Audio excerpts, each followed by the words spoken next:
It's Wednesday on Your View. Welcome to the show. I am Murayo Afolabi Brown. As always, I have the ladies with me. Hey, Obiajilu, how are you today? I'm doing amazing. So I've been receiving clients for my coaching. It's not like I've been marketing. I haven't really had time to really talk about it. But clients have been reaching out, and mostly they've been coming for relationships. I know, it's my forte, but I ran away from it for a specific reason, because I just didn't want my own relationship to be on the spotlight. You know, like how we judge in Nigeria.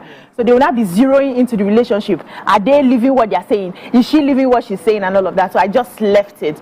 But over the years, I've seen that most of the clients that I have actually come to me for relationships. And we've been, you know, getting a headway on that. And I'm owning it to my chest now. I'm a relationship coach. I can't run away from it anymore because it's paying off. And I'm happy with some of the progress I've made with some of the clients. Our sessions are still ongoing, and I'm hoping at the end of the day, they'll be able to get, you know, something from those sessions. You're a very tush relationship coach. You're kind of coach that I would want to come to. So please, you want coaches that they can relate to, so that, listen, you would understand. So I think, own it, man. You know, you can do all things. Yes, yeah, so true. Amaka Fresh in the building. I'm good. Amaka Fresh. Imagine. Where did the fetch come from? Please call it into my life. Freshness. Yes, I'm fine, thank you. Nothing is happening, just work. Nothing exciting. Okay, nothing. Yeah, I really hope something exciting happens for the end of the week. Month. Yeah, yes, I really hope something exciting happens it's for the end of this week. Receive it. Yes. I receive it. How are you? I'm good. It's my birthday week and birthday month, and I'm in receiving mode. I was telling myself yesterday that I just remember that I've not even, the month started, I did not even really do my standard post and be shouting birthday month. So before people forget that they should start planning my birthday gifts, let me announce on social media, announce to everybody, it's my birthday month, it's my birthday week, I'm in receiving mode. But you just mentioned coaching, and I'm doing a coaching, 6 weeks coaching on finance with my mentor, Isofuri, and I. We're doing a combo coaching program that will help people plan their finances, understand how to invest into real estate and all of that. So if that's the kind of thing you're trying to do, then you are getting 2 for the price of 1. Yeah, they got you covered. Nice. I like the earrings. They're really small. Very small, too small. I can't even see them. It's giving. How you doing, Mariah? Fine. I'm very well. It's midweek, you know, quite a bit to do, but I'm grateful to God, you know, everything. Before, you don't usually have gist. Now, since you became MD like this, the gist is just shrinking and shrinking and shrinking. But she's just preparing us with this her hair. As It's it is. The hair went through a journey, but it has got to the right place. Let's go on a short break. We go through the front pages of the paper. Stay with us. We'll be right back.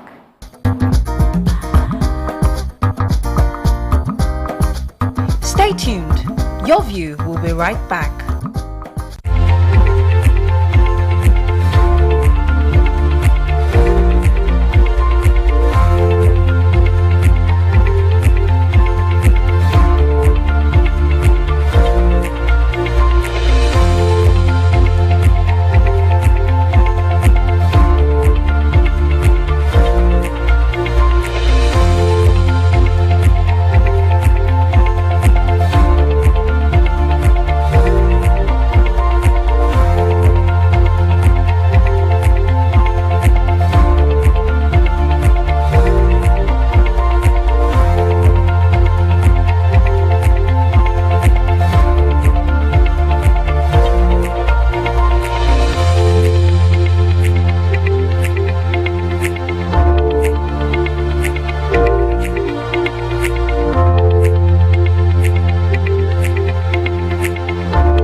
Okay, we're going to start with the nation. ECOWAS forced to battle terrorism in Nigeria and others. 2024 oil bid round for only investors with technical know-how, says local Buri. Rivers ABC directs lawmakers to impeach Fubara. Oil firms to inject 50% export proceeds into forex market. NNPCL cautions against panic buying of petrol. Relocate people from flood-prone areas, NEMA tells 33 governors. Olubadan, coast cleared for Olakuleyin. UBA consolidates with 110% gross earnings growth. Okay, which story are we starting with? Can talk about the flood. Okay. Those living on flood-prone communities should start relocating now, according to the National Emergency Management Agency, NEMA. And they've given the advice. They said they are also calling for the monitoring of dams, clearing of debris in the water bodies by relevant authorities to prevent blockages and the creation of detention dams. Now, according to the predictions and the outlook released by the Nigerian Meteorological Agency, NIMET, and Nigerian Hydrological Services Agency, NISA, they said 33 states will be pounded by flood this year. They listed 25 of the 33 states and 72 local government areas with heightened vulnerability to flooding between last month and the next month. The vulnerability, according to them, said will persist from July to September and affect all the 33 states and 135 local government areas that were identified as high-risk areas. Now, between October and November, 19 states and 44 council areas will be affected by the flood as well. So, Mrs. Zubaida Umar, that's NEMA's Director General, was calling for proper sensitization campaigns in communities that would be affected. It's proper that people understand what is they tend to have from the flood, and also make arrangements to relocate if they have places that they need to go to. This is also a call to state governments to, if your name is mentioned among the people that will be expecting high flood, find a way to relocate your people for the meantime, and they can always come back afterwards. Okay, so I'm excited about this story. The Minister of State for Petroleum Resources, Heineken, said yesterday that the era of giving oil blocks to politicians is over.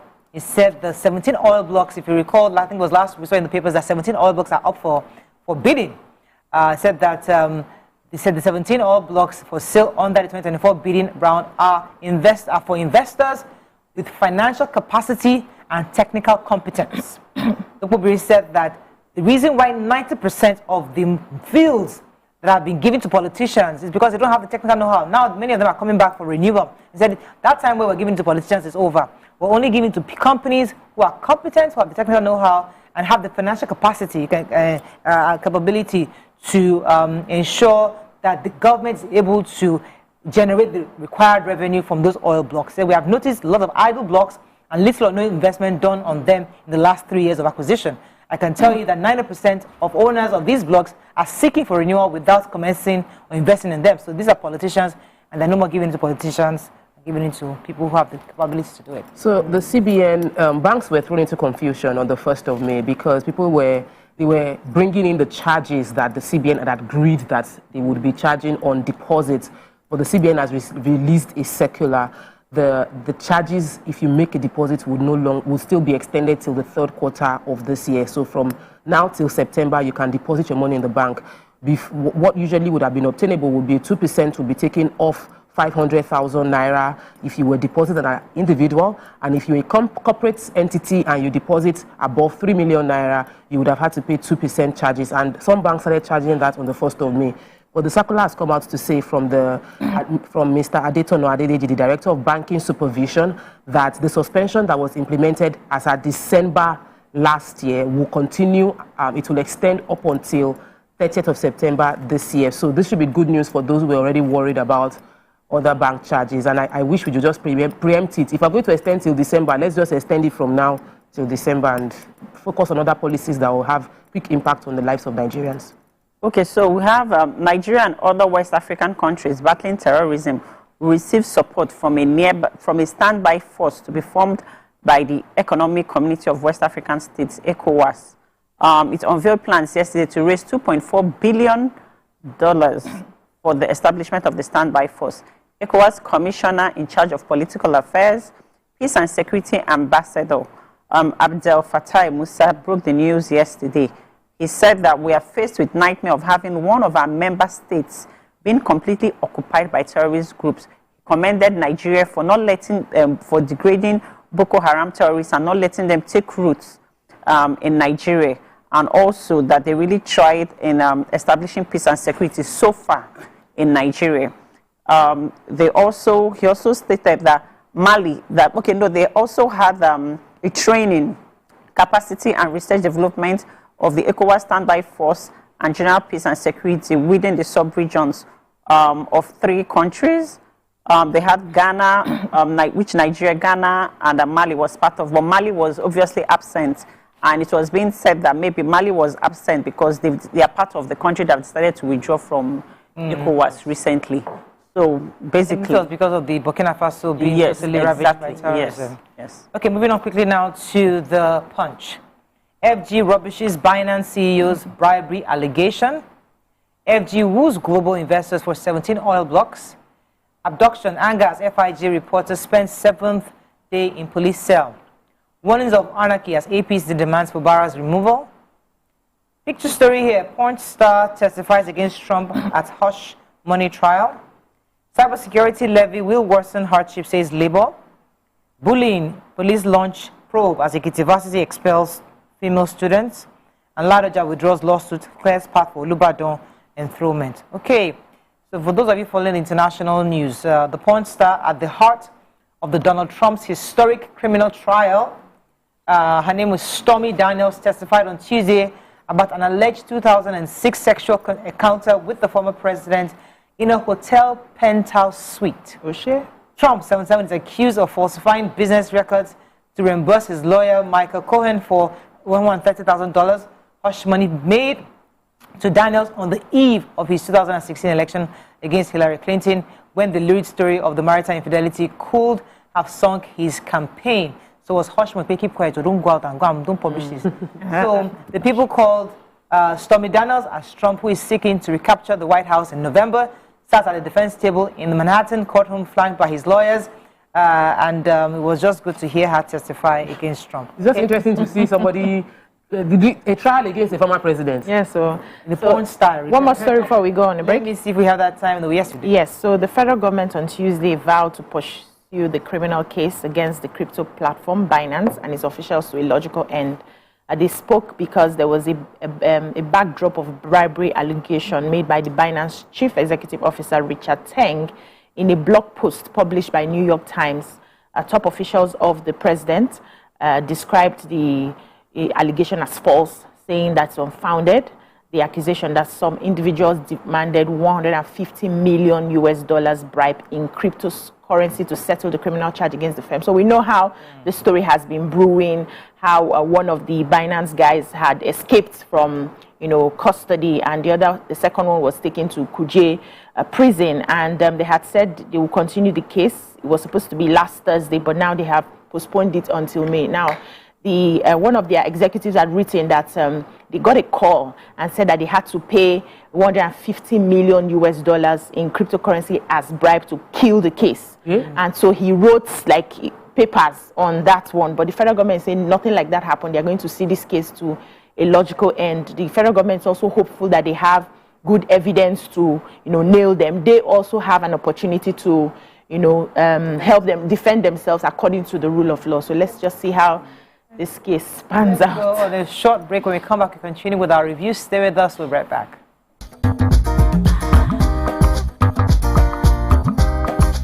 Stay tuned. Your View will be right back.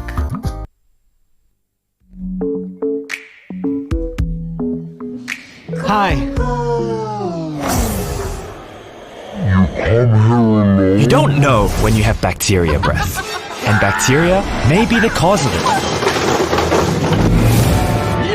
Don't let bacteria breath get all the attention. Use Close-Up with antibacterial zinc. Close-Up helps get rid of bacteria breath.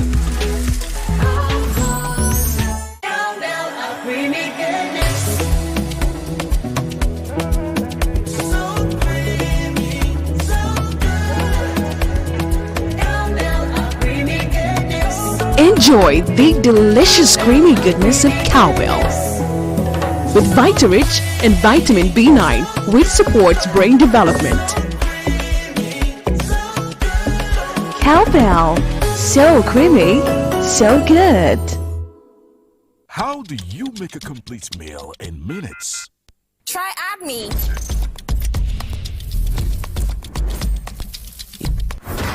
Done. So, have you ever wondered what happens behind the curtains of a man's mind? Or perhaps you're one of those who wonder what men talk about when they gather. Well, here goes. Imagine what it takes to put together the perfect cocktail. Or maybe mocktail. We need a bit of sports, a sprinkling of current affairs, some very deep topical issues, and last but not the least, a healthy dose of grumbling of those we love to hate. And yes, you guessed it, women.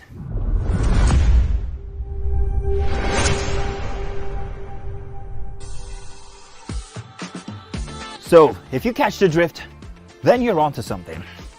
We will provide you with the right insights into most of your curiosities, right here within this beautiful cocktail we call the Black Table.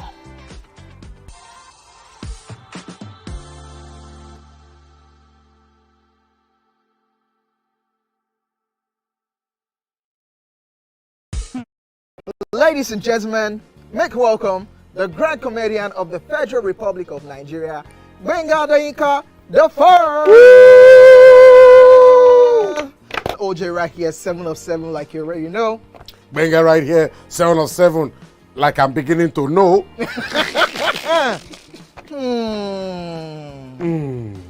It's now time for the question. You don't scare me one bit. Bata bata, I go drink. So. Okay. So now one chance for Inter. My first question. Do you remember the names of the winners of that edition of StarQuest? Of course I do. Why do you? And I hate myself for this because I have this question for you. Thanks for staying with us. Still reviewing Punch. Amaka? All right. Nigeria Labour Congress, Trade Union Congress and bank customers have opposed the newly introduced cyber security levy by the Central Bank of Nigeria, demanding its immediate withdrawal. The NLC on Tuesday, in a statement signed by its president, Joe Ajaero, lamented that the levy, which was 0.005% cybersecurity levy on electronic transfers, was another anti-people policy of the government imposed amid economic hardship. Serap also gives Tinubu 48 hours to withdraw CBN directives on cybersecurity charges, saying that it is against the African Charter and Human and People's Rights International Convent on Civil and Political Rights, to which Nigeria is a state party. And they also called for the amendment of Section 44 of the Cyber Crimes Act of 2024. The levies so far would be for a transaction of 1,000 naira, they will charge you 50 naira. For a transaction of 10,000, you'll be charged 500. For 100,000, 5,000. For 1 million, 50,000. No, for 1 million, 5,000. For 10 million, 50,000. Serap called that such charges against customers would dissuade customers from bringing their money to the banks anymore or from bank transactions, and that in the current hardship going on in the economy, they shouldn't impose more charges on people, that they are giving the president 48 hours to make sure that these charges are withdrawn. Okay, so I want to take the story about the FIJ. So the Foundation for Investigative Journalism and activists, media stakeholders, other Nigerians have expressed anger over the prolonged detention of Daniel Ojukwu, who is a reporter. He was taken away by police in a Gestapo manner on the 1st of May 2024 over allegations that a petition was written against him. They said the police force, the director of Nigerian Police Force National Cyber Crime Center, Uche Ifeanyi, on Tuesday said the reason he hasn't been released on bail because the bail condition hasn't been met. But the activists have been protesting. The reason he's being detained in the first place was because he was investigating a particular story, and that the story involves the Senior Special Assistant to the President on Sustainable Development, and that the petition was alleging that an amount called 147 million naira which is meant for building schools, was deposited into a restaurant's account, and that when this particular reporter released that information was when a petition was written against him for cyber for his cyber crime, maybe based on his investigative journalism report, and he's been arrested, and his bail conditions are stiff, which is why it hasn't been met. Of course, the office of the OSSAP SDG has denied the allegation as false, and that they are not in any way involved, that their processes have been transparent. But the human rights activist and former presidential candidate Showore on Tuesday said he met Daniel on Monday at the FCCID in Abuja and found that he was being detained by some high-ranking, very influential people in the political class. Okay, Daily Sun. Justice. Buhari risks impeachment as APC woos lawmakers.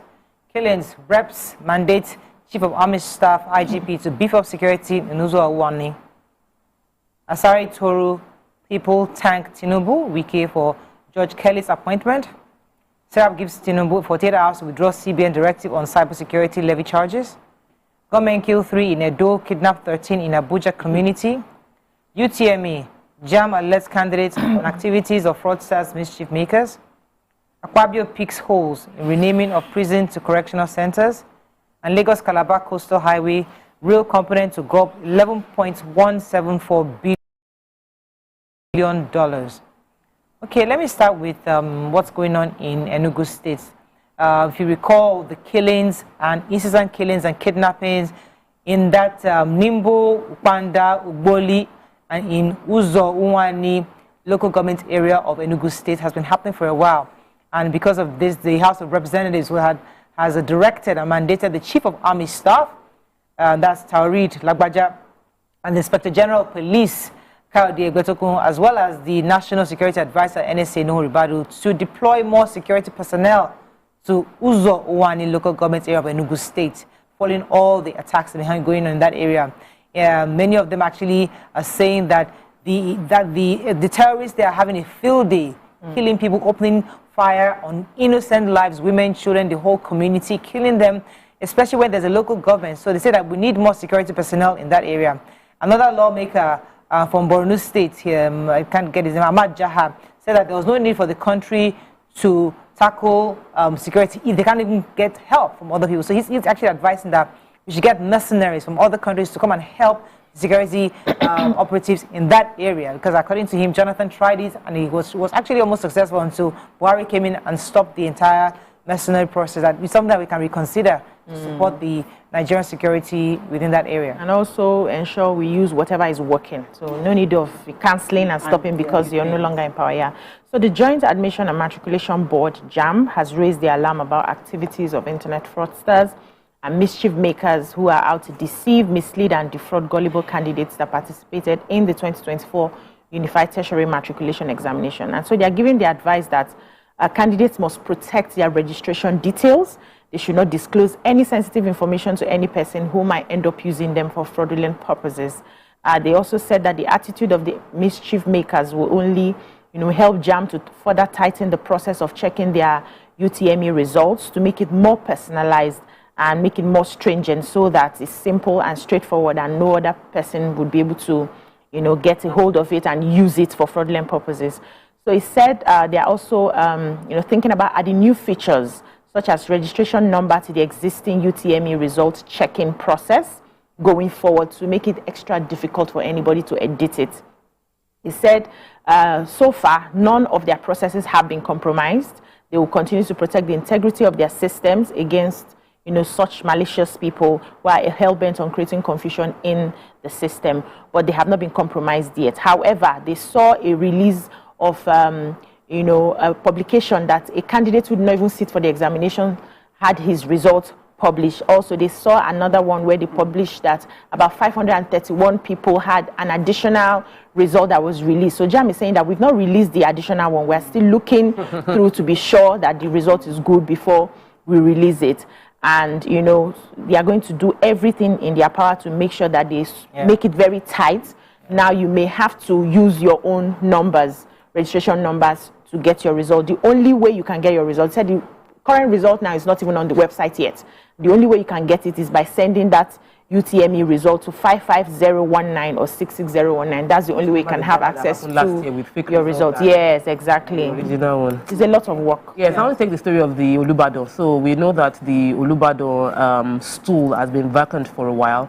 And the reason for that is, even though they had brought up the nomination, the council of the Ibadan stool, I don't want to miss, Olubado in council had already brought up the name of Olakuleyin to be the new Olubado. They couldn't implement that, even though they had sent their recommendations to the governor of your state. The governor didn't attest to that recommendation because there were pending cases that they need to meet and resolve all pending cases.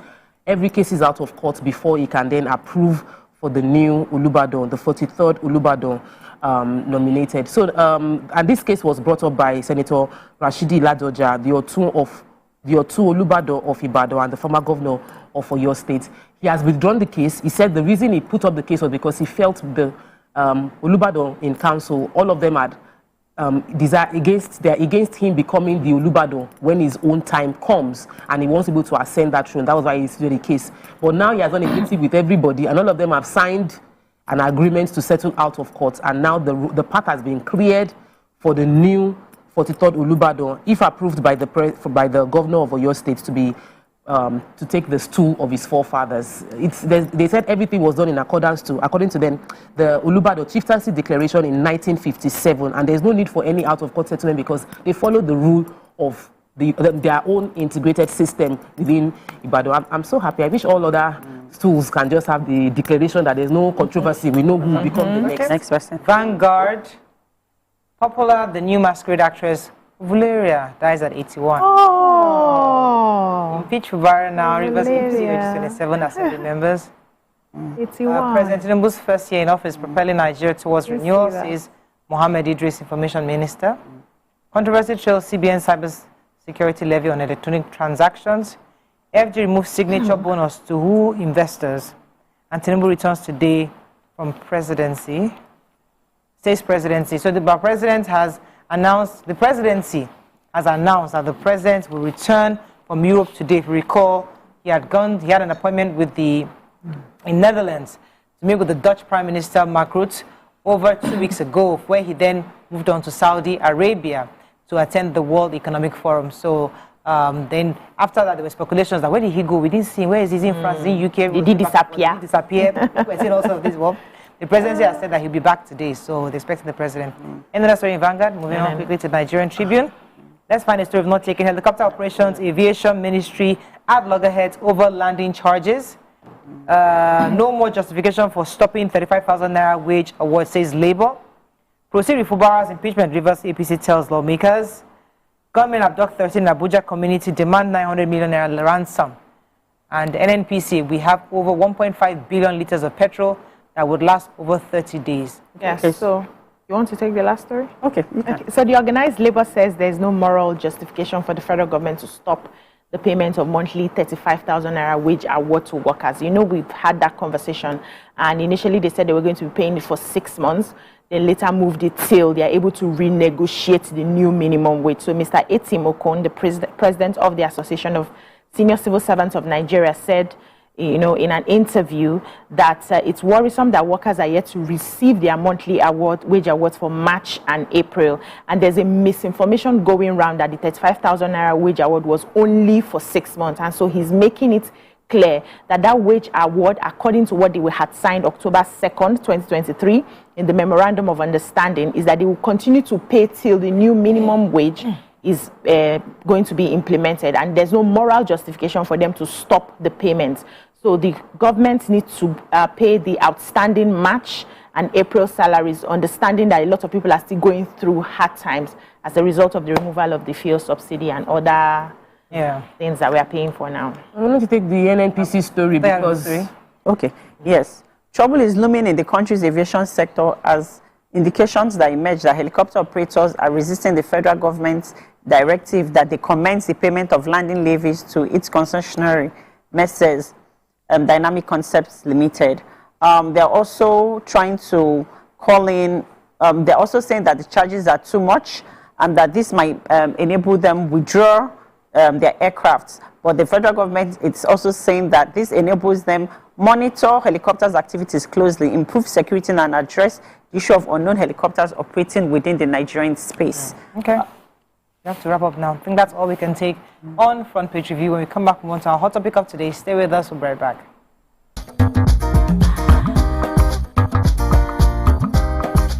Stay tuned. Your view will be right back. Little moments. Strong tea. Doubt and fear doesn't occur at the canvas, it shows in the canvas. It shows the conation of raw earthen material slabbed, stroked and molded at a pace provided by the doubt and fear. Every move way in the struggle of one to the other, merging the past to the present, brushstrokes of colors seen but not known. For when the wailing stops, the pieces settle down in abject beauty erected for a century of a century. Speaking, advocating, protesting as the arts are meant to be.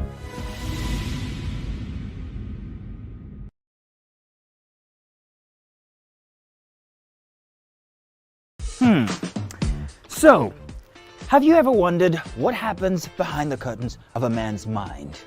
Or perhaps you're one of those who wonder what men talk about when they gather. Well, here goes. Imagine what it takes to put together the perfect cocktail. Or maybe mocktail. We need a bit of sports, a sprinkling of current affairs, some very deep topical issues, and last but not the least, a healthy dose of grumbling of those we love to hate. And yes, you guessed it, women.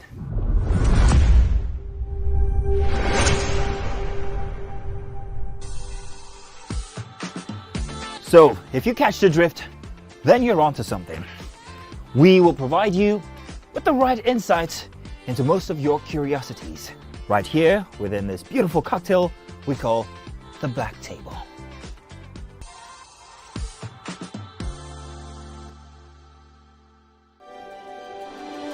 TVC Communications, Nigeria's leading independent broadcast company, has been officially designated as a great place to work. Over the past 3 years, we have transformed our workplace into one which is respectful, caring, rewarding, and provides great benefits to all our 500 employees. We thank our team for giving us the chance to show that partnership between employer and employee really works. TVC Communications, officially designated as a great place to work, and now the only broadcasting and media company not just in Nigeria but throughout continental Africa to be fully certified. TVC Communications, a great Nigerian company, a great Nigerian place to work.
show starts in 3, 2, and... We're here again on your screens this beautiful morning doing what we do best.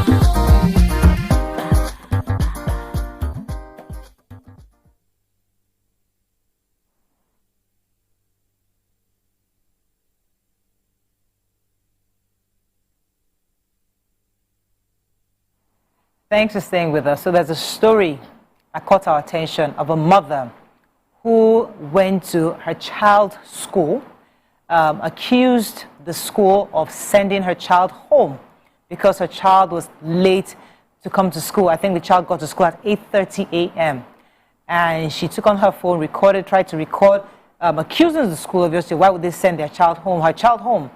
This principal or maybe the teachers were trying to grab this phone from her, and she accused them of trying to take her phone, and she kept throwing abuses at the school that they were wrong for sending her child home for different reasons. The fact that sometimes she brings her child to school, sometimes the school bus takes her child, but it seems in this case, her child came to school herself, and then the school sent her home maybe without anybody accompanying the child. Either way, the video has gone viral. Some are praising her for being the mom of the year. Others are saying what she did was inappropriate. What are your thoughts on this? You can call us on 081-0764-1679, 09024-163-440. You can also tweet to us at TVC Connect. Please hashtag YourViewTVC so we can read your tweets. I saw that video, and for me it was quite disturbing because, hey, personalities are different. But the truth is that we understand people make decisions out of the whim. You know, you don't think sometimes when you do things. But let me start with your thoughts on the video, when you saw the video and how it came across to you. Let me come to you, BC. What are your thoughts when you saw that video? Okay, so first of all, when I saw the video, I felt the school had done the child wrong by sending the child away at 8:30 a.m. I used to be a classroom teacher, and there's what they call grace period. So if the school is starting for 8 a.m., you have grace period for like an hour, which takes it to 9 a.m. And when you don't see any particular child in class, you put a call through to the parents. We haven't seen so and so child in class. What is going on? You do that. Now, if a child comes in, because we are starting for 8, if a child comes in by 8:30, 8:45, 8:50, that's the grace period. The child is allowed into school and allowed into class. Whether the child has come alone, or students, in this case, come alone or brought by a parent. Because we also understand that our school buses sometimes run late. We have a lot of children in the school bus. Sometimes they get to school 9 o'clock. Sometimes we are calling. The bus will be saying we are still on the way or there's traffic. And they get to school late. Who chases them back because they've missed 8:30 or missed 8 o'clock? Nobody does that. The idea is to educate these children. Anything could have happened to make them come late. It is not your duty to send them back home. That's not why they are there. They could also come from homes where they are the ones taking care of themselves. They are not able to do things on time. Anything could happen. You just get to the root of the matter by asking the parents, why is your child consistently coming late? Is there anything we can do to help in this case? Not just sending the child home. Now you sent the child home. You did not ask the child if there's anybody at home to receive the child. You don't know where you are sending the child. You don't know the sort of environment the child is living in. If you have sent the child home and then there's a pedophile sitting somewhere in the compound and decides to molest the child, what would you say? Because the child came late? Is it a crime to come late? We have meetings as adults. We run late sometimes. We come late. Nobody chases us back home. It's not a crime to be late. You can just find, like in my secondary school, growing up, it was a public school. When you come late, you are not sent back home. They give you something to do. You do a chore in school, a punishment, before you're now admitted in class. And so because we don't want to do that punishment, we do as much as possible to, come to school early. Why sending a child home and you're not sure what's happening in the environment? Why didn't you call the parents? What sort of talk is that one? We'll talk about the woman later. Okay. So my thought is that the goal of this, what's the goal of the school? To educate a child, right? So if you send the child back home, that means you've not achieved the goal. That's one. Secondly, like what BC said, buses run late, parents can be in traffic, your car can break down, anything can happen that can make a child late for school. Maybe that child might have started throwing up or be running a temperature that morning. Maybe the parents decided to stop by at the pharmacy or the hospital before the child gets to school. It's 8:30. They should, like she said, there should be a grace period. Why throw the child out of school? Give the child something to do, a chore, and then if it's something that is consistent, then you can now inform the parents that you want to see the parents in school and find out why the child is consistently late to school. You don't just send the child back alone. You don't know if her parents have gone to work. You don't know if anything can happen between the time, if not even at home, between the time she leaves the school and time she gets home. An accident might occur. She might be abducted. Anything can happen. And you as a parent know that you've sent your child to school. You believe that your child is in school. They didn't even call you to inform you that they were sending your child back home. Okay. Yeah. Okay, your thoughts on the video? You know, my thoughts on the video is there's a right way to do the right thing and a wrong way to do the right thing. So from the first face value of the video, I'm like, why record a video? Like everybody now, because we have phone and we have data, we have turned to journalists and reporters and we are documenting the moment. I do not believe that there was no cause for recording video. There is a cause for having a conversation.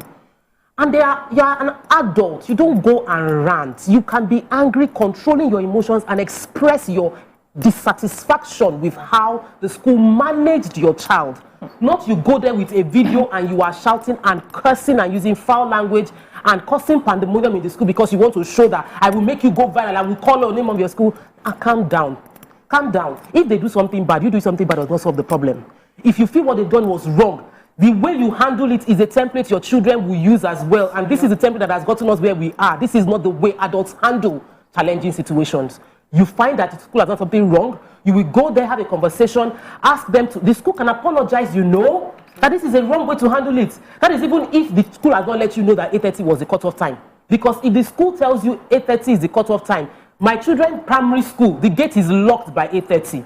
Gate locked by 8:30. If you don't get your child to school by 8:30, they should not come to school. You drive them back. What about the buses? That is a primary children that go on the buses. Now, secondary school, they get there in time. If they get there late, they would have picked them up in time. Something happened on the road. If you are coming late, you would have called the school that I'm coming late. There was a time we had serious traffic on the way to school, and I had to call the school. I knew they would close the gate that we are coming in late because there's traffic on the way. Secondary school children, why are we doing like they are? Because our children are so butter. My children are in JSS one now. My husband is insisting they go home by themselves. The part of me that is so sheltered parenting, I don't want them. I'm always going to pick them after school. My husband said, no, I've given them transport fare. The school is within the estate. Let them walk by themselves. These children also, this person went to school by herself, probably left the school early, was strolling and doing all of that. If there are no repercussions, we will take advantage. There must be repercussions. So if the law in the school says, if you come after 8:30, go back home. Then you will not disobey. I think on this table, we agree that the school sending the child home is wrong. Very wrong. We agree on the fact that there are ways to handle this kind of situation. Yes. Either you delay the child, you punish the child, or the parent. There's got to be a way to do that. Yeah. However, the manner in which the woman recorded, that's where I have a problem with, because I felt it was uncouth, uncivilized, because by recording, and that's what that for me, how I see that, is like the Nigerian problem. Okay. When we see something, we want to just scatter everything. That's why it also reflected in our elections. When somebody just come and fire everybody, scatter everywhere. They're all thieves, scatter them. Forget now, after scattering, what happens? So if you do a video like this, and all the children, all the parents quickly remove their children from school. We hate this school now, all of us, go 500 children, go home. We're not using our school, let's have a different school. The kids are out of school. Teachers will be fired, they will be out of jobs. So what exactly is what are you trying to achieve by doing that kind of video? What exactly is because of this your child that was sent home? Now you want to destroy an entire school, recording primary, secondary school, all of them, look at them, foolish school, bad school, crossing at the school. So what should the parents do? Take their children. So first of all, the life of a child, of one child, is worth everything. Yeah, okay. The life of one child. Absolutely. And apparently the school did not pay attention to nurturing that child for whatever reason. I like where she went to, the cutoff for school. What about cutoff for school bus? Now you made an excuse. The school buses may have run into traffic. What if the child had run into traffic? What if something had happened to the child before she went to school? So if you are giving grace for one, you will give grace for the other. Your job is to nurture these children, not just academically, emotionally, as long as they are in your care. You take care of them. Now, you talked about how she handled the situation. If she did not do this video, what topic would I be talking about today? Another topic. Would have found another topic. All our topics come from people who, probably for the sake of having evidence, you don't know what has been going on in that school with this particular parent. It's possible because we know sometimes when you bring a matter to school, they find a way to hush it because they don't want a bad publicity for their school. They find a way to gaslight you. Now, no, we don't do this in our school. That's usually like the first response. I've been a classroom teacher for a very long time. I know how these things work, right? She may have done that video for evidence so that tomorrow you don't come and say it never happened or we never sent your child away. There could be a lot of reasons why she had done it. I don't believe in raining curses, which I didn't hear, but you people said you heard some words, yes. So I don't believe in raining curses. Tell us that you hear what you want to hear. Yes, so honestly, I didn't hear the curses. I just heard that she was telling the guy, don't touch my phone. You have no right to touch me. I can make a video here and all of that. That's what I heard. So I didn't believe in raining curses, right? But I also will not tell a mother how to react when a harm is about to come to her child. I'm not the one to sit here and tell a mother, you have to be safe. It's my child we're talking about. When I'm dealing with an adult who is like me, I can, take my deep breath, try and be civil because we are adults. We're talking about a child. You will not tell me how to react when it comes to my child. She could be reacting out of, and let me also make something clear. People react most times out of fear. It's fear. The underlying cause of anger or pain or any emotional trauma is fear. So how you handle fear is different from how I handle fear. You in your fear may be rational enough to, okay, let me count my words so that I don't get into more trouble. Another person in their fear would say, it has already happened. What is the worst that can happen? Let me just say it how it is. Okay, so I will not blame her. We can always find a way to have a conversation later on to say, madam, it wasn't like this and this and this. These are the rules of the school, and this is how we can work against it. But for you to, if they had not fought her for making that video, she wouldn't have started ranting. Okay, so let me come. We've on this table, we've invited a few schools who have had issues. And the school come here to complain because it's like the worst, it's like the last option, result they can take. When something happens like that, as a parent, as a civilized parent, who is also knowing that your actions, remember you told us, many of us told us that your children learn from what you do. Yeah, you're modeling. Yeah. So you're modeling. So this happened. First of all, you write a letter to the school. This is what my child told me, this happened, she was sent back home. Then nothing happens to the school, they're trying to hush it, as you said. Write to the parent teachers, there's a PTA. This is what happened. Get parents to put pressure. If you don't get away, we've had parents come here. We've tried PTA, we've tried even the school board, we've tried the Ministry of Education, we've written to them. Now we're coming to the media. You see, the problem if this child had an accident, Moriah, would I be writing a letter? Okay, would I be writing a letter? No, that's not realistic. You see, if God forbid that child had an accident, yes, you do. I'm not against doing a video, but you do it with the repercussion that there's a problem, that something could have happened in case that there's a. I'm trying to find the word. Moriah, come in. Can I wait? Help me, Amaka. Come in for a second. Yeah, let me come in for a second. Yeah, let me come in for a second. So what all of you on this table has failed to acknowledge is the fact that the lady called the school when she saw her child at home. Something triggered this woman. She saw her child at home. She said she called the principal. The principal started raining abuses on her and cut off the phone. Imagine. And that was what triggered her to go to the school to do a video. If the principal had taken time, maybe to listen or to be civilized or maybe to apologize to her or to explain to her, or maybe apologize to her and say, "Oh, madam, we're sorry. Maybe we tried calling you, or we tried to get your husband, or we couldn't get you." I don't think the woman will have carried that anger in that manner to go to that school. She did the right thing first of all by calling the school. No, I don't agree with you. Yesterday, I was talking to a client. I am as much as possible the sweetest, even when everything is happening around me. When I'm talking to, I'm like, this is my customer. I'm very sweet. The way the customer was talking, I had to raise my voice. Even though they asked me what's happening, I said, 25 minutes on the same conversation. Like I wasn't talking to somebody that was hearing me. Over and over again, I was repeating. If you give heat, you will get heat. if you have a conversation, the same situation could have been resolved in a calmer way, depending on who the person talking is. Oh, you call the school, you say, how can the school send my children back? See, the first question we should be asking, is there a rule in the school that the gate closes by 8:30? Is there the rule in the school? Because my son used his laptop. His laptop was seized throughout the term in the school. I didn't like that. I'm like, why would you seize his laptop throughout the term? Give it to me. He said, no. There was a school rule book which they read and they signed.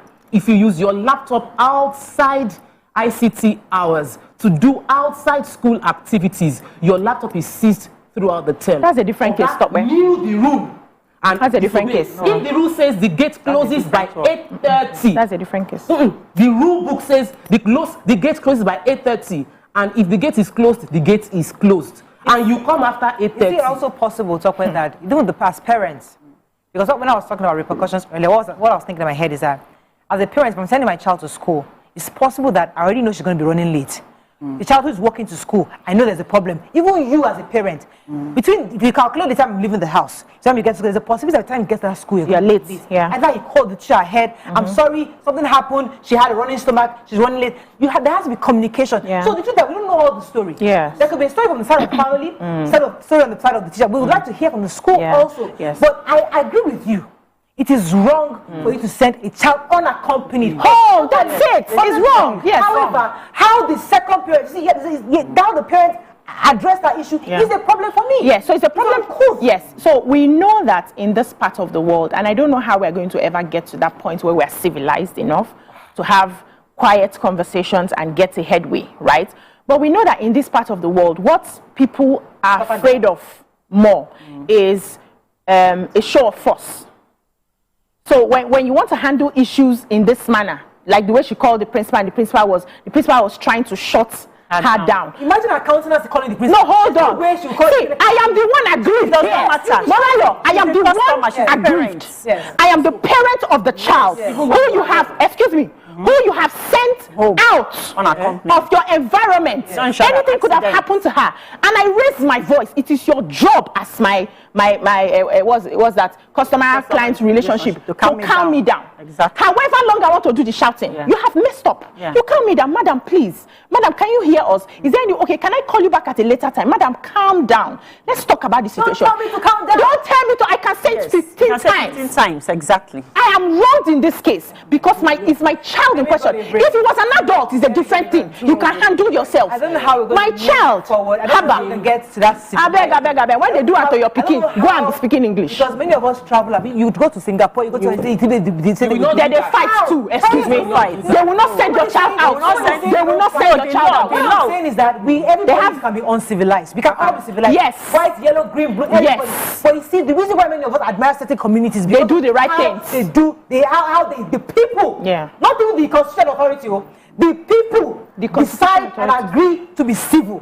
Because the school can give laws. If the people, the teachers and the students refuse to obey the law, waste your time. Civility is not sending a child out into the streets. That's not civility. They will never That's not civility, so they will not do it. I don't understand. They will not send a child short break would right back. Oyibo schools will not do it.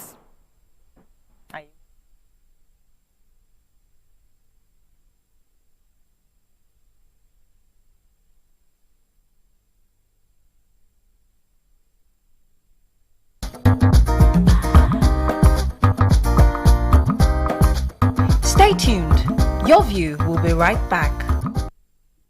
Confidence is important in life's little moments. Strong teeth can help, even if they get her into trouble sometimes.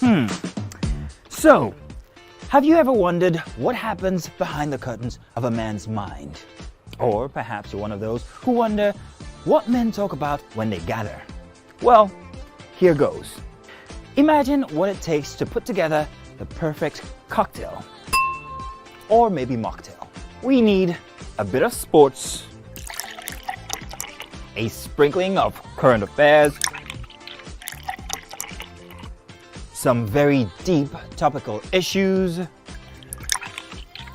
and last but not the least, a healthy dose of grumbling of those we love to hate. And yes, you guessed it, women.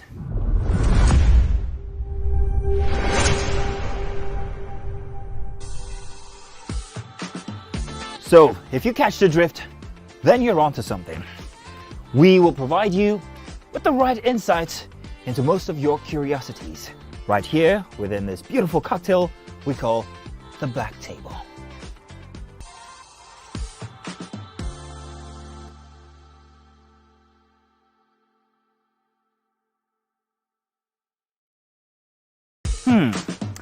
So, have you ever wondered what happens behind the curtains of a man's mind? Or perhaps you're one of those who wonder what men talk about when they gather. Well, here goes. Imagine what it takes to put together the perfect cocktail. Or maybe mocktail. We need a bit of sports, a sprinkling of current affairs, some very deep topical issues, and last but not the least, a healthy dose of grumbling of those we love to hate. And yes, you guessed it, women.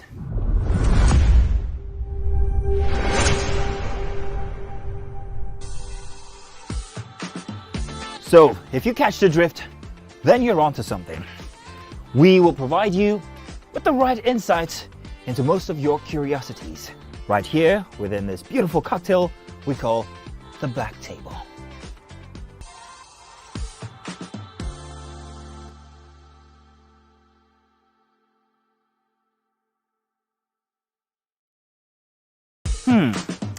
So, have you ever wondered what happens behind the curtains of a man's mind? Or perhaps you're one of those who wonder what men talk about when they gather. Well, here goes. Imagine what it takes to put together the perfect cocktail. Or maybe mocktail. We need a bit of sports, a sprinkling of current affairs,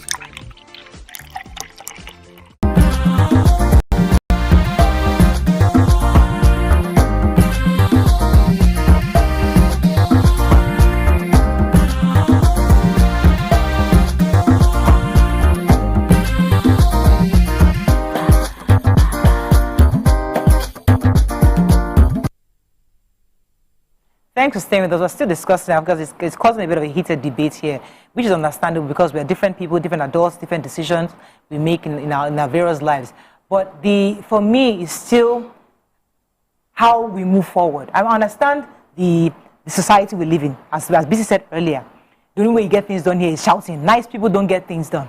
It's those who are crazy, scatter the ground, yeah, scatter, hey. That's when things get in Nigeria. But fine, you get that interim solution.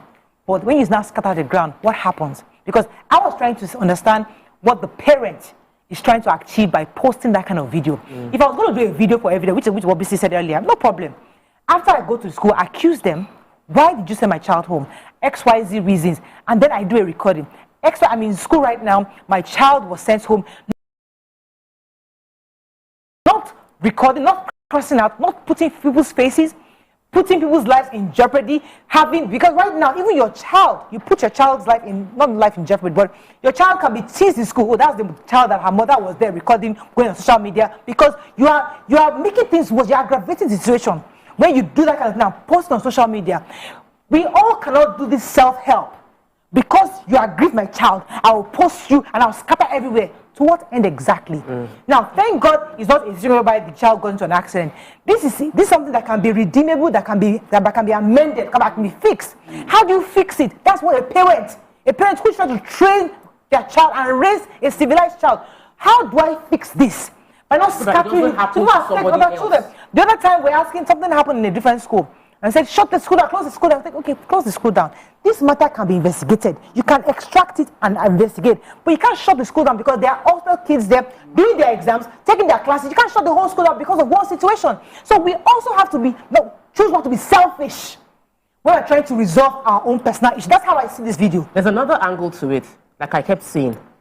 If there is a rule, if we have a rule and an agreement that is signed, that everybody knows, that this is the system here. If you have come late, this is what will happen. The gate is closed, you cannot come in. It's a different thing. Is it that the school isolated a girl to witch hunt her or to punish her against other people? investigate. Is it that this girl that they punished, they're sort of been bullying this girl before, and I want to come and fight the school for what they are doing to my daughter? Totally different thing.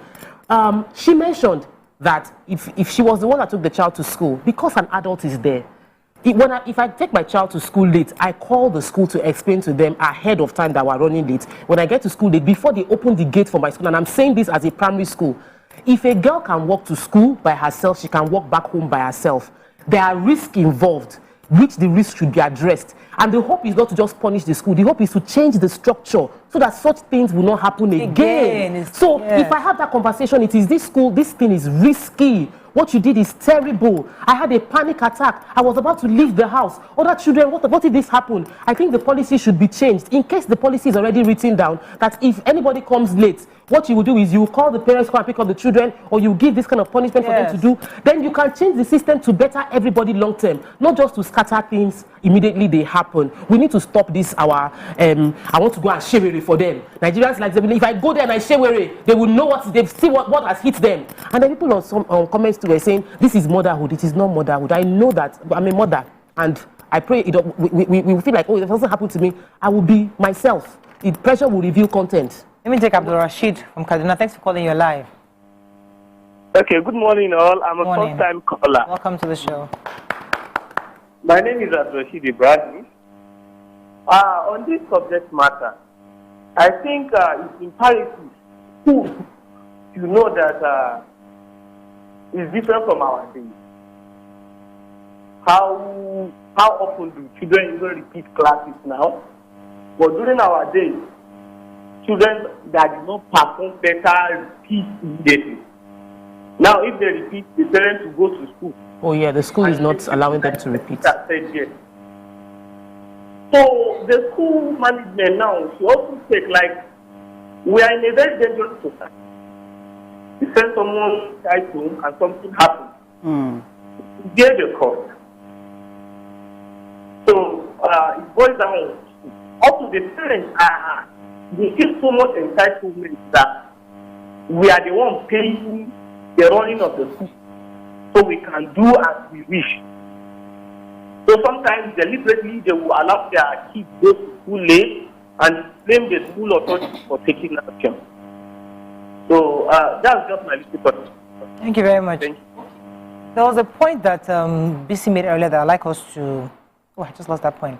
It was an important point. She said, I lost that point, but let me take a few comments on social media. Yeah, so... I'm going to write it down. Otumba Karim said that I'm an educator and I totally... I'm very professional. The school is dangerously wrong. Sending a little child home could lead to many complications, kidnappings, accidents, lateness of child to school is a function of so many factors. Schools should realize that for every law, there are some exceptions. Of course. The moment the child gets to school, the school gate, the school takes responsibility. Then number two, the woman acted as a typical mom but went on overdrive. Such issues should be sorted out in the office. Some teachers may result to avoiding the child later, and that may also not be good for the child. It's not everything that should be on social media because internet never forgets. Yeah, something. Go ahead. Because what I wanted to say, which is what he also said, that for every rule, there are exceptions to those rules, right? And then for a school to have a rule, you should have checked all the possibilities surrounding that rule before you make it a policy. It only makes sense that you say you want to close the gate by 8:30. You should have factored in the fact that what if something happens, what if car breaks down? You have to factor in all the indices before making a policy and create the exceptions to that rule. The mother also said that there are times when the school bus comes in at 10. And so that means there's a precedent, there's a history that there are times when the buses come in late. And do they send the kids back home? For the fact that you need to understand where this woman's anger stems from. That her anger doesn't stem from the fact that her child was sent back home. Her anger stems from the fact that she was not informed, and that's what was the possibility if somebody was not at home and what would have happened. We need to understand where her anger is coming from, right? And the school needs to, like the man said, the school takes responsibility once the child gets to that school gate. And there should be other punishment or other ways to 100%. I agree with you on that one. Dr. Sunday from Oshogbo is calling. Thanks for calling. You're live. Yeah, good morning. Morning. Yes, I'd like to congratulate this morning. I'm a first-time caller. Welcome to the show. Welcome to the show. Thank you so much. I'm a lecturer and I've been a teacher both at nursery and primary school, and I know that when the school is interested in enforcing rules, sometimes they can be careless, like this in question. Yes, the school has not done well, even though they have the rules signed that they have to put off time. They should have nothing to do better than this. At least in the school that I was a manager, we have a great people that once the child comes to, that's what is going to take them to the end of the day. When you come and pick him, they are going to enter the class. They are not going to send him back for her back to you. If you are brought to child yourself, you take him or her back. But if you come to you stay there, you will not attend any class for that day. The parents do that and they make sure that the students come on time. But for the mothers to not go to school for the ranting and the face and making a sin, it's totally incompatible.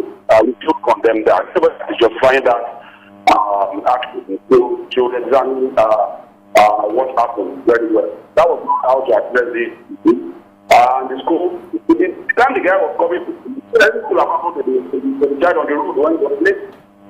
So if you are saying that something that will happen, the time was late will happen, and now nothing happened. So we should try to see how we are going to Thank you very much, Dr. Sani. Not making. Thank you, Dr. Sani. I think I can wrap up. I think we've pretty much said all our points. Let me wrap up with Engineer Jibola Tijani's comments, which I think is a perfect way to wrap this entire thing up. He says, good morning, Mariah. We are not observant around ourselves over the years, and we are losing what binds us together, which is love. The school is trying to instill discipline, should do it with love. And as a custodian of these children, should do more to de-escalate issues like this, which is what you said earlier, even from the phone call. It is like teacher-parent relationship has broken down and turned to we against you. These two entities are stakeholders in the lives of these children, and they must collaborate together to ensure the lives of these children are better for them, for our nation in general. The hate in our society is so enormous that you can see this on our roads among motorists. When you are late to the airport, you are sure to miss your flight. When the airline delay your flight, you get nothing, not even an apology. Assuming the child became ill in school, will the school send the child back home or call the parent? Both the school principal and the parent need intermediary, that is, education ministry, to amend this sour relationship, and it's in every fiber of our society. There's so much hate, anger, even driving, pass them, crush them, move them. What are we looking for? What are we fighting? Everybody's you're ready to fight. Battle ready. In school, in swimming, in church, at home, on the road, at the airport, we are constantly battle ready. This tool has enabled us to be constantly recording and posting because we want to fight and scatter them down. So I totally agree. The school is wrong, 100%. And I think even there should be a review of policy across board, because there should be leeway, as BC said earlier. There should be grace period, no doubt about that. But the woman's action for itself, for me, is irresponsible. But some people say, hey, she's been a mother. That's how mothers do. So you can't judge how a mother reacts. Understandable, no problem, it's fine. A mother can overreact. You should understand a mother's pain, no doubt about that. But as we are understanding pain, let's also have in mind how to also consider civility in what we do. I think that's all we can take on this segment. When we come back, we'll move to our next segment. Stay with us, we'll be right back. You know what I will do to you, because all of you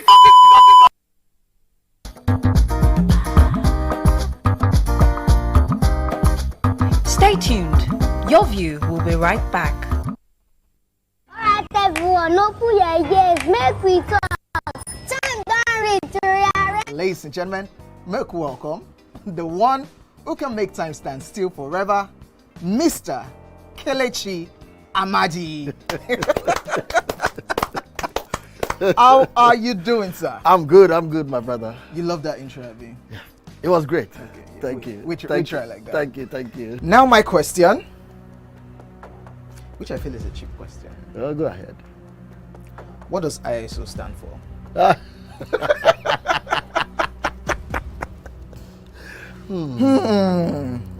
is it.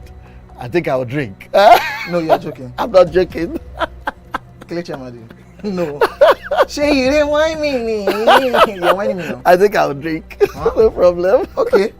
I've always known this as ISO. I never bothered to know what it means. I know what it means, but I never really bothered to know what the acronym is.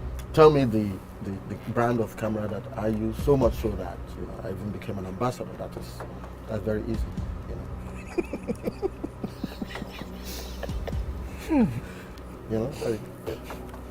It's out there. It's supposed to be, yeah. I just said, let me give you this one as a token of my appreciation. Sony. Drink! Wait, I'm not done. You did not say final answer. It's final answer. You did not ask me if that was my final you answer. You don't have any choice again. It's only Nikon. How many cameras do they have? Nikon. My friend to drink. I gave you a very easy something. Nikon now.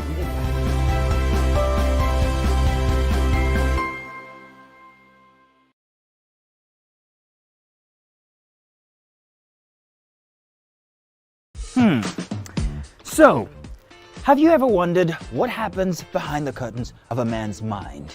Or perhaps you're one of those who wonder what men talk about when they gather. Well, here goes. Imagine what it takes to put together the perfect cocktail. Or maybe mocktail. We need a bit of sports, a sprinkling of current affairs, some very deep topical issues, and last but not the least, a healthy dose of grumbling of those we love to hate. And yes, you guessed it, women.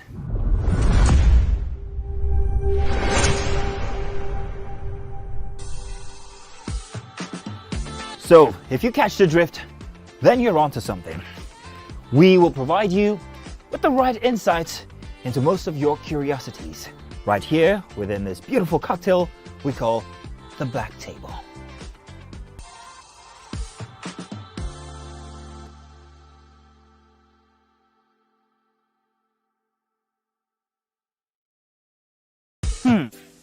Welcome to Pure Entertainment.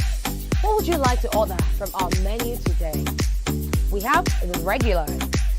So let me go and look for my jam results. My 20 was 320. I suppose don't be one better. At this point, I contest my jam results. I want to close the show. I can go. I can. That's all we can take. Ejeki, close the show. Ladies and gentlemen, number one, Unavailable by Davido featuring Musa Keys. We also have today's chef special. Yo, shine, shiny, yeah. So recap done, and it's time for number one on the countdown. One of Nigeria's hottest artists right now, his name is Rema, and this one is called Charm. Kick it.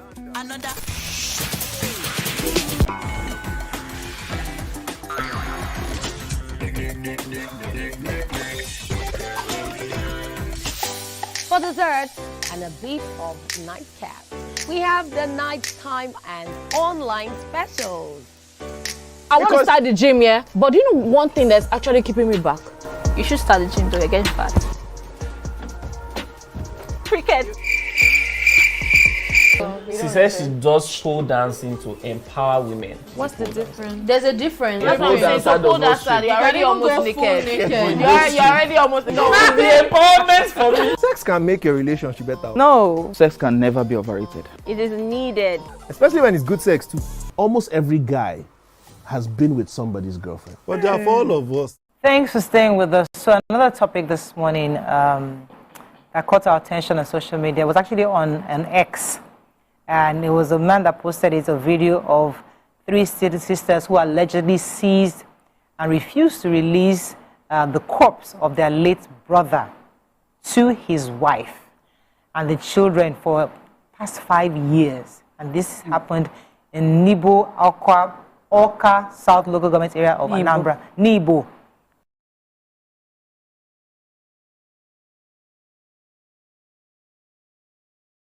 South Local Government Area of Anambra State, where the 3 sisters and their late brother hails from.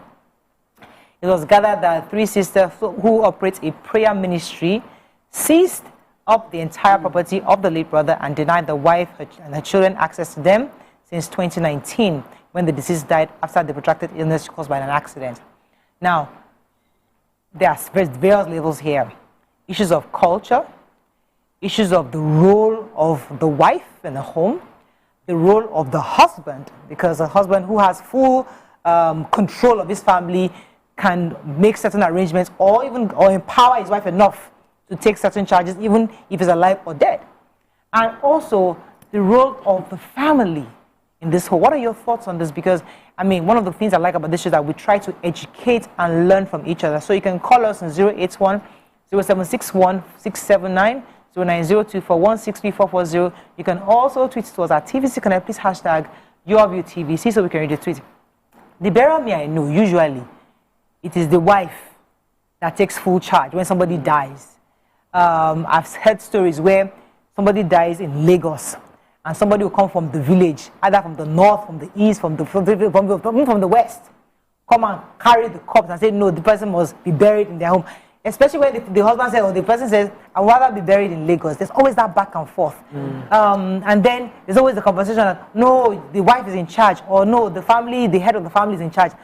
In your own areas, how did you take this story? Let me start with you, Tokwe. Culture. The thing is, we have not defined our culture, and for some people, they feel they've modernized, but yet the culture still has a very strong part to play in how we do our things, how we do weddings. I was talking to someone who wants to get married, and they said because she's the first daughter in their culture, she needs to get married. In the village, her father has nothing to say. She is the daughter of the family. The husband to be must travel all the way to the village to seek the hand in marriage. It can't happen. Even though the father was like, in my heart, I want you to do it here, but I don't even have a choice. My hands are tied. These family members, they went to go and see the village. She has never heard them before. They've not even come to Lagos before. They don't even know her. But the culture is for you to get married as the first daughter from this village, you must go to the village to do the wedding ceremony. So the cultures, you must understand, you can't fight the culture. There's a particular burial that should have taken place. The person died since last year. They've not buried. Why? They said the woman did not participate in her husband's burial. And so they cannot bury her in her father's house. She was buried in her husband's house. And they must go and do the rite. So the children now have to go and do the rite that the mother did not do when she was alive before they can bury her. So there are cultures that are seemingly complicated, but they were originated for a reason. They were originated for a reason, because sometimes if you don't see yourself, you might marry your cousin. You might marry your family. People have gone far and wide. So there are many reasons that culture came up. If the culture does not repress or dehumanizes, it's a culture I feel like we should continue.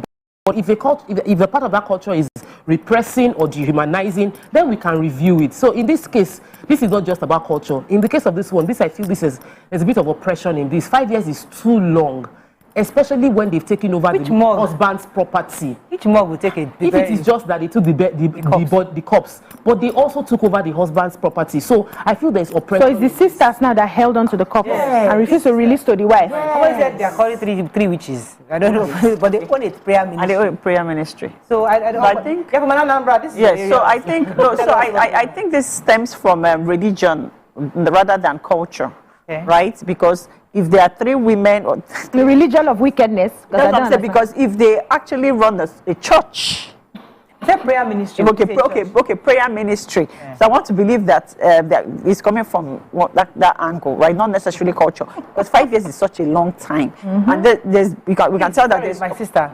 expansion on the religious angle. Which part of religion?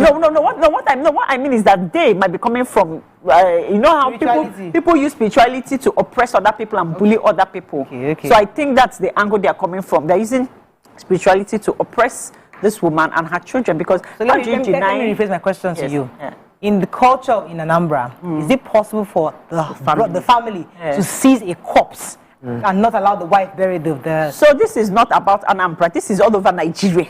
Or this is Africa. People do that. And I don't believe any culture in Anambra or any part of Nigeria allows anybody to seize anybody's corpse. I believe that when there's a family unit, husband, wife, children, the wife or the husband is the person that's in charge, that has authority over the spouse's corpse, right? So in situations like this, most times you find out that because the woman is crying, or mourning, the brothers or sisters take over, step in, right? And then most times it's not the wife or the husband that takes that corpse to the mortuary. It's supposed to be. But then they'll feel like, oh, you sit down at home, you just lost your husband. Let's carry the body to the mortuary. Let's get a sign, because now person will sign in that corpse, we sign them out. That's just the policy of all these places. I can't sign in the corpse and another person will not come and take that corpse. They won't release that corpse to that person. But usually the reason why wives are not in charge of their husband corpses when situation of the mourning period, because they're busy crying, and that's why they always say in the African setting that if you lose a husband or you lose a wife, this is not the time to cry. Calm down. Especially when you know the kind of family you married into. Especially when you know that you have 3 witches, like they just said, as sister-in-laws. You should calm down. Arrange everything that you need to arrange. Check for the documents. You have children. Make sure that your husband's corpse has been put in the right mortuary. That everything that they are taking care of him. Go and visit the corpse every day to make sure that they're not putting him on the floor. Now mourn. There's time. You have a lot of. You have plenty time to mourn. You should take charge when something happens. Yes. No, but I'm a lawyer and I've seen so many things happen and I've heard so many stories, right? So we always tell people that that's not the time to mourn. Interestingly, when my mom died too, you gave us the story of your auntie. Of your auntie. Yes, that came in. Yeah, that one. But when my mom died, I was in operational mode. Even till now, I've not had time to cry. To mourn. I've not had time to mourn because whenever I think of her, I just move something else. But the truth is that entire season, I was in the work mode. To how do we get the burial? Yes, we saw that. I was just working. We saw that play out. Emotion until after it finished. Then I calmed down, but I still haven't mourned. So I hear you. When you lose a spouse, it's not time to cry. It's time to take charge. I totally agree with that. So now that she was crying and then the 3 witches swooped in and decided to take the corpse. So what's the issue? Is their brother now. Let them chop the corpse. What am I going to be dragging corpse again? He has died. He's not his corpse. The corpse is the package that he came with. He has dropped it. His soul has gone. So why am I dragging corpse? You take it now. Don't even call me for the burial. I don't care. Since you want to be crazy. See, it's not... nobody has the monopoly of madness. We all can be mad. But sometimes we just choose to, for the greater good, just step down and take a lot of things. And you see when it comes to all of this culture, especially with the very traditional cultures where we have the Umuada, those Kulagwe, all those people sitting down and waiting for them to, they've caught you now. Shebi, your own has died. It's time to deal with you. High flying in Lagos, you're high flying in Benin City, now you have come to the village, let us show you Pepe. Sometimes they forget that what we're dragging, we're really not dragging anything, because at the end of the day, nobody is getting out of here alive, nobody's getting out of here with anything. So why are you seizing onto a corpse 5 years of somebody that has died and you claim you love your brother? Because what I see here is sometimes some of these families are very pretentious. So while the person is alive, they and they are claiming all of those things. You really know the family you are married into when one of the spouses die. That's when you see their red eyes. And then you forget all the love you claimed you had for either your son or your daughter. And you now start, again, sometimes they extend it to even the children, the orphans. Why do we even put that value on that corpse? I mean, I like what you said earlier. Why, as Africans, and I think I also like what you said, that it's not just in one state, because here a number has been highlighted, but it happens across the country. We put so much emphasis on the corpse. Like, give me the corpse. Let me go and bury my dead. Let me go and bury. The person has already gone. Whoever chooses to bury, go and bury. You know what? Let me give a little insight to that. Yes, aside from the sentimental attachment, most human beings do not see beyond the physical self. All they see is that all there is to you is just this. They don't see beyond. And so when something happens and they have to use because you have put all your hope on the physical, you think you have lost so much and you are grabbing onto what is not. So when you hear some people who now understand beyond the physical self, how they handle things, you hear people who say, I don't need to go and be spending so much on a burial. I'll give you a decent burial. I will just, buy that, get that corpse. It's not because they don't love the person. It's because they understand that everything I'm doing for me, not necessarily the person has gone. Whatever you are doing in the burial, the person has gone. You are doing it for your ego, so that they will say that in this burial, we killed 17 cows. Did the person chop one cow from you while the person was alive? So it's the emphasis we put on the physical self. And so we need to move away from that. I've always said on this table that culture is a way of life that we all created part time to help guide our lives. And we need to constantly review this way of life and take away the ones that no longer serve us. There were some cultures we had to come up with because at the time he worked for us. He protected us from certain things. But now, with changing times, it's no longer protecting us. Why are we still clinging on to that?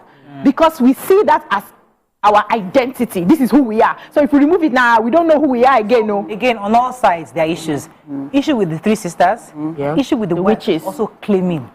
Wants to take. She should relax. After 5 years. Is Give them their cups. Let them chop. You cannot move on because you are feeling bitter injustice. You feel like you've been trampled upon.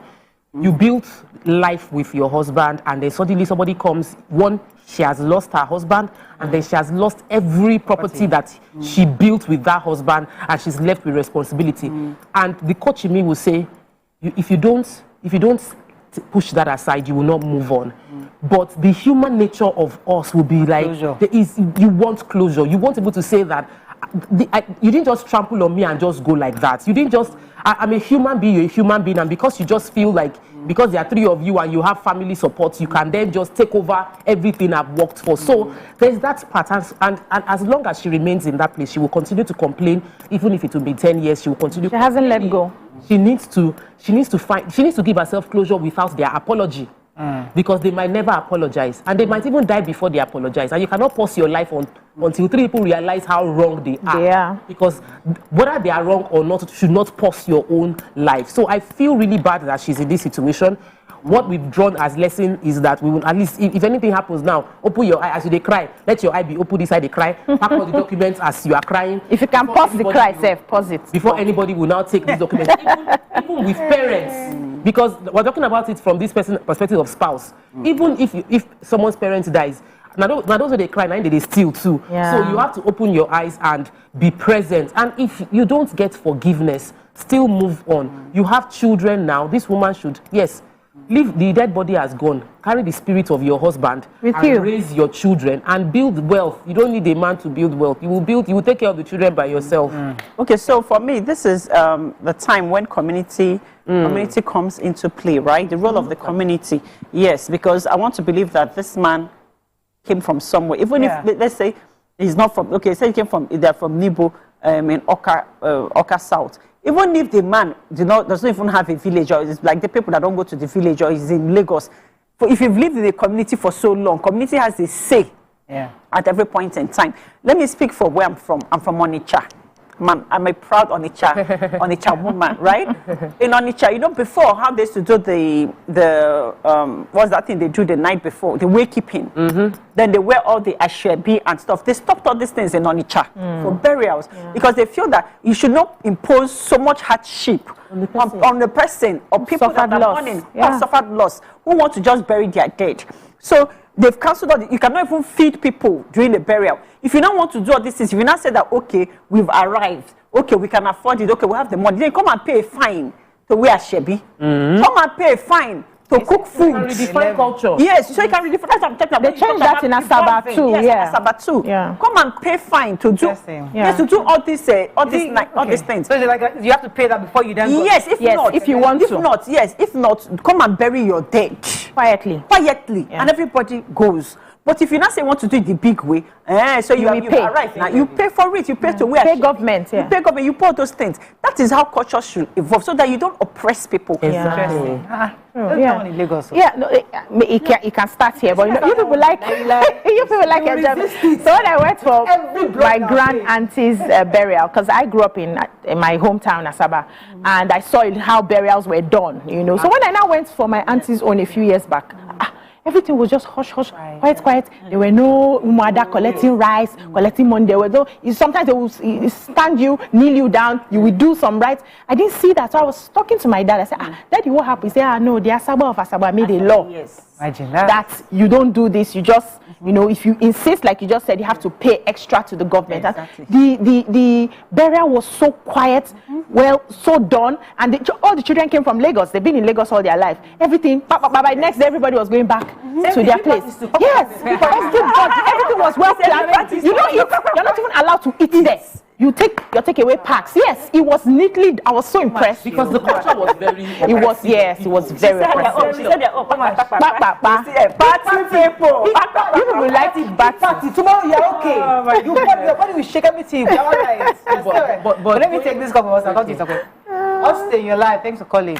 Oh, sorry. Well, going back to this poor lady who's found herself in this situation, when you were talking about the community, I feel like we should be able to, there must be a, when you have, in Yorubas will have bales, they will have obas, that if you feel an injustice has been done to you, you can seek them out for traditional things. At least they understand the traditional things.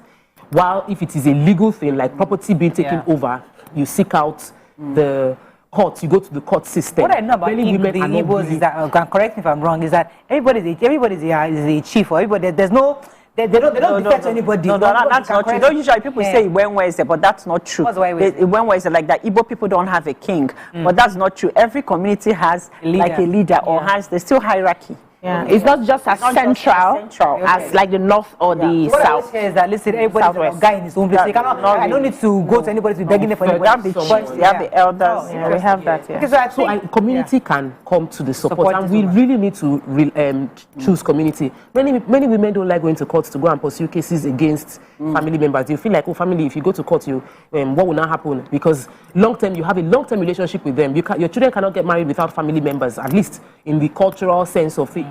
So you now sue family to court. How will you now, when you need them for traditional wedding to come as family members, how would you resolve it? So some women would back out from doing.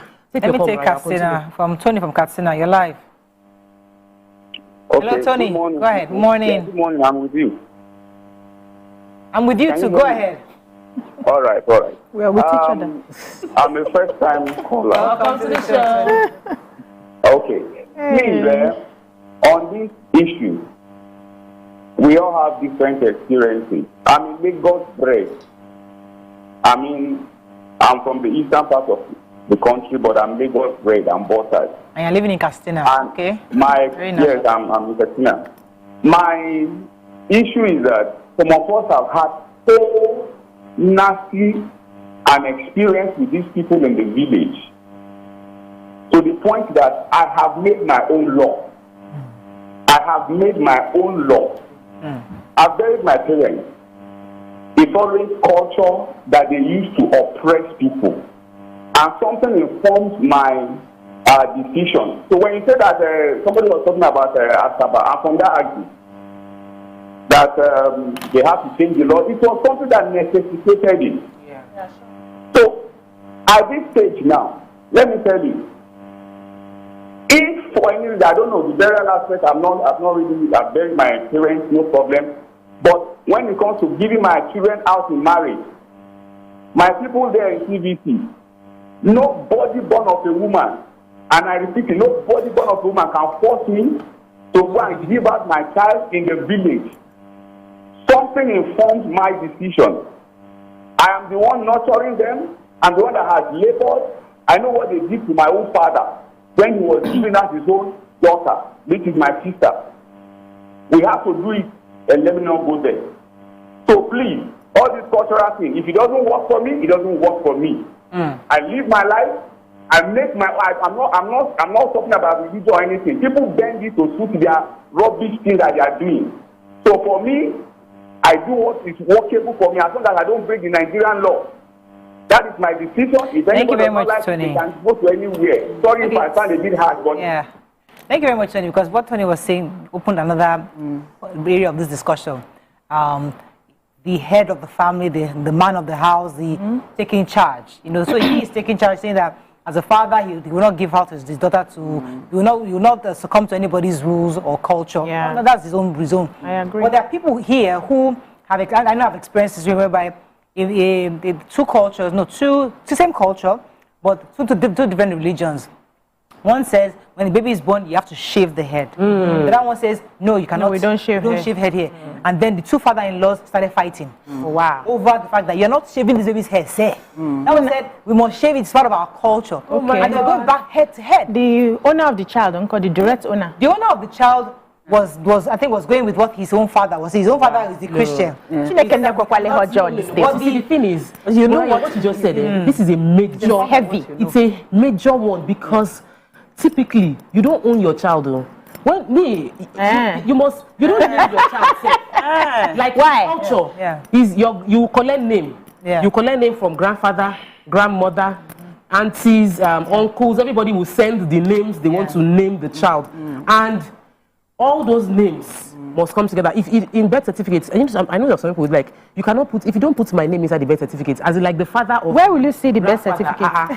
They are your. Can I say something, Tope? When Yoruba are doing naming ceremony, you can have like 30 names because everybody will say, I must add my own name. So can I say? It's a beautiful culture. It's a beautiful culture, but we must start it from the beginning. You know, like how this seed sprouts. So the nuclear family is the first point of contact, and then it extends to the extended family. You have a problem where the extended family is in charge of what is happening in the nuclear family. You, the man in the question, and your wife, you have failed. The man most especially has failed that woman and her children. Where is uncles and aunties and grandma and grandpa that determines what happens in your home? So the name that you're going to call your children. Not be you help me carry on for 9 months. Where you go bring, I will take your name and they will mention all the names on that day, but I determine the name that comes into the certificate. In fact, you know, when we're doing the naming ceremony, and then my father-in-law will ask my husband, where is the name now? Which name are we giving to so and so?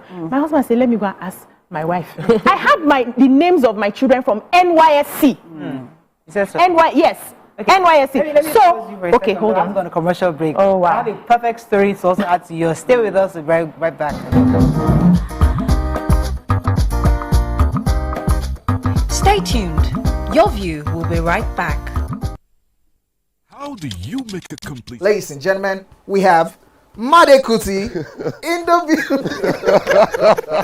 It's still 7 of 7, and we've been doing a whole lot of protesting. The only thing that remains is just to carry placard. It's about 5 of 7, to be honest. Because, ask your question. I have so much to speak about once we finish. We will not give you the time because it's 7 of 7. I will make the time now. He said he will not ask questions about science. No. About neuroplasticity. And based on, he asked a question that was subjective about high life, and he did not finalize his answer about a Kuti question where there are only 3 of us. Editor, scratch this part out. That could have possibly composed the music. Editor, scratch this part out. Stupidity is an act of ignorance. Hey God, Made. Was composed by which Kuti? Femi Kuti. Is that a final answer? God, I'm Shion Kuti. No, wait, Femi Kuti. You said Femi Kuti. Wait. You can't be allowed. No, you've not asked me anything. Everyone. You've not asked me anything. So my final answer. No. All I have to say is this show is really about drinking. Yeah, that's the whole idea. The questions don't matter. That's the whole Justice idea. is out the window. We throw caution to we the have wind no right morals here. On the 7 of 7.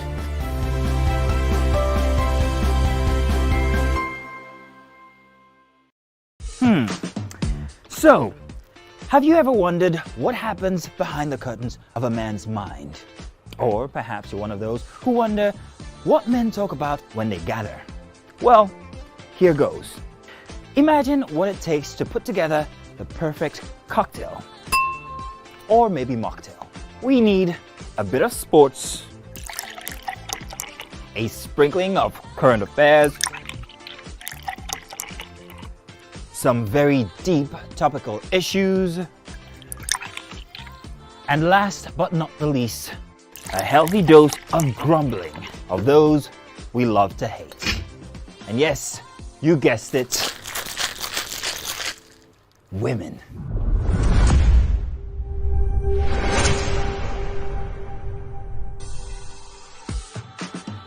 So, if you catch the drift, then you're onto something. We will provide you with the right... Welcome to Pure Entertainment. What would you like to order from our menu today? We have the regulars. So let me go and look for my jammies. My 280 was 320. I suppose don't be one metal. At this point, I contest my jammies. I want to close the show. I can go. I can. That's all we can take. Ejeki, close the show, you for that long. Ladies and gentlemen, #1 unavailable by Davido featuring Musa Keys. We also have today's chef special. Yo, shine, shine, shine, shiny, yeah. Say recap done, and it's time for #1 on the countdown. One of Nigeria's hottest artists right now. His name is Rema, and this one is called Charm. Kick it.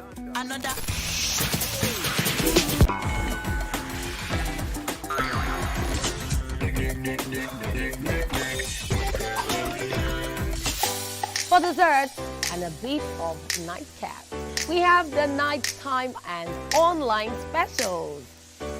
I want to start the gym, yeah? But do you know one thing that's actually keeping me back? You should start the gym though, you're getting fat. Cricket. She says she does show dancing to empower women. What's the difference? There's a difference. That's what I'm saying. So pole dancer, you're already almost naked. You're already almost naked. No, the empowerment for me. Sex can make your relationship better. No. Sex can never be overrated. It is needed. Especially when it's good sex too. Almost every guy has been with somebody's girlfriend. But they are for all of us now. That's why you're still single. I would not agree or disagree with that because I don't want to get into trouble. I have a home to go to. Your next question. Oh, you ready to fail? Who is the person that used to us? What is his name? That woman. Bam! Bam! Today we'll go here. Hey. Let's catch up. I'm sure we've been able to satisfy your cravings, yeah? Stay good. Entertainment with Pure Entertainment.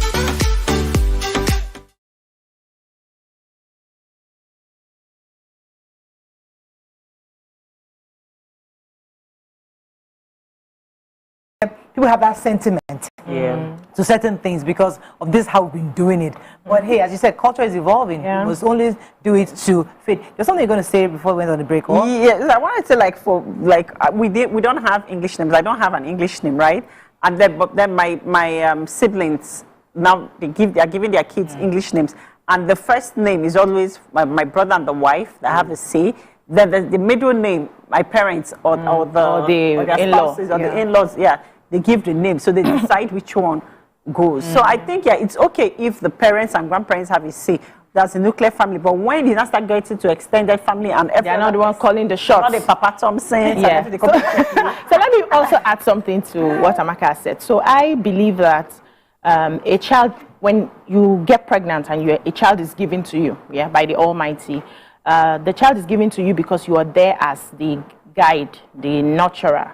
It's not your child, basically. You are just there to usher in another soul and nurture them to the best of your ability. And sometimes when God wants to speak concerning the child's life, they don't speak to grandma, grandpa, uncle, auntie. They speak to the immediate family. That's either the mother that's betting the child. Now we know that too. No, we didn't know. And you know, culture is evolving now. So that's why I'm saying that you must own the process for your children. And a man must be able to insist to say, Mommy, Daddy, I know you people have names, so give me, it will be among the second, third, fourth, fifth names. But see, this first name is something I should agree with my wife, not your mother, not your father, because you want to be a good child and please them. And then insist. So you must take up, it's my home now. I'm the patriarch of this home. You are the patriarch of our own extended family. That's the grandfather and father-in-law. But when it comes to my home, I'm in charge here. Take your space. In fairness, in that my brother's story, he himself did not fancy that name because he resisted. He was skeptical. He was just, it's a sentiment. So sometimes we must encourage our men to just take charge. Even go with. There's a way you do it politely. So let me add something small. So my husband is very close to his parents. He's not one to tell them no. He doesn't tell them no, right? But he can tell them, okay, then he will still do what we have agreed. So he found a way to balance it. So he manages their emotions, but he will still do what we have agreed because he understands and apologize later. So you can, if you're not that kind of man that will say outright no, like me, once my mother or my father, they are bringing something I don't like, you are hearing no before you finish the sentence. So they know me. But that's not how my husband operates. But we found the fine line of working with them. So we manage their emotions and then make them understand that this is my home decision at the end of the day. Culturally, we're brought up to have fear for the system, and we don't question people that are older than us. So it's a tough call. Back to the story of those are our three witches. It also might be part of the reasons why this thing had prolonged for that long, because you would look at it that how would I approach it? They are older. Maybe they are older. Maybe they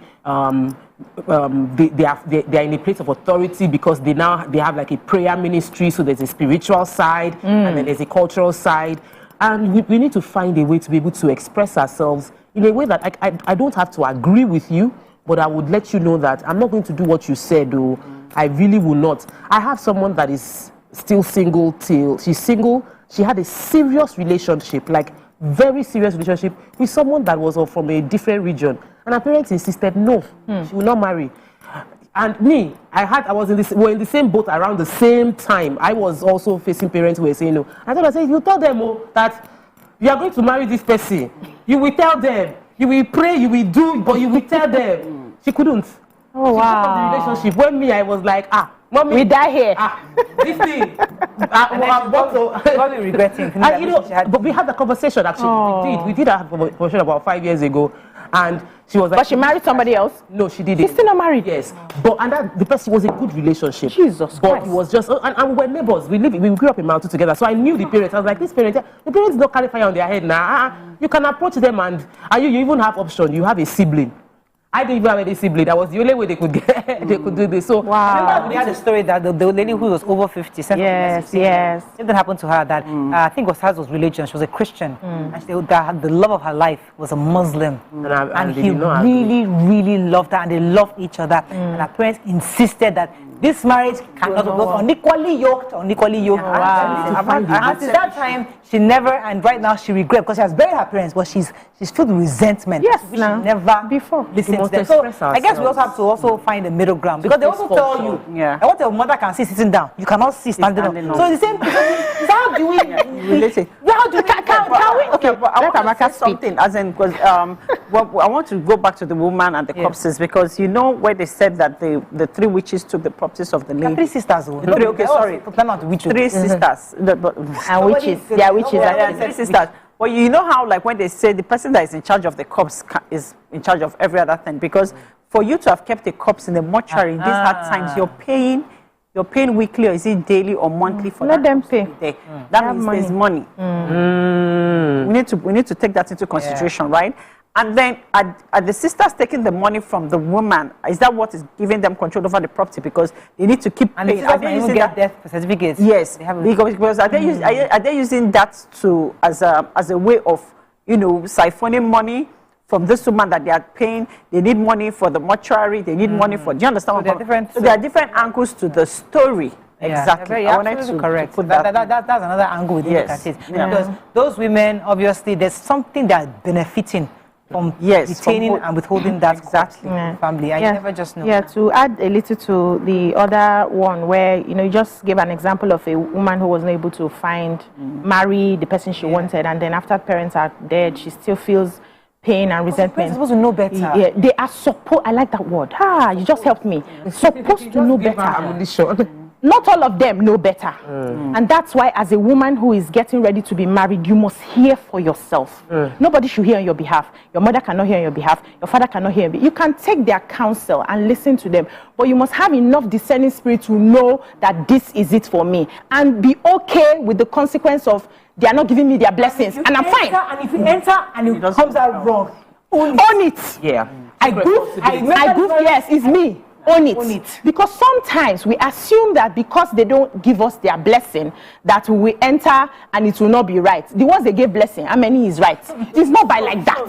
It's about knowing who you are, knowing what you want, knowing what you see. I always use myself as an example. I got stories of, he's not the one, prayers flying up and down. I say he's the one to me. Because the prayer you are praying, you are not the ones dating this guy. You are not the ones seeing that he has focus. You are not the one seeing how he respects me, even more than all of you that are giving me these prayers. You're not seeing that. So this is where I am going. And at the end of the day, they didn't have a choice. Prayer had to change. When prayer changed, prayer came back to me. I said, hey, oh, God is not seeing better now. Me, I've already seen before this, your God saw this one. So you must be able to own your, and even if I had entered and it was wrong, it's okay. I made the mistake. Yes. I will own it with my full chest. Yes. And it doesn't stop my life. Yes, so like I'm from a very close-knit family and I had similar experience, right?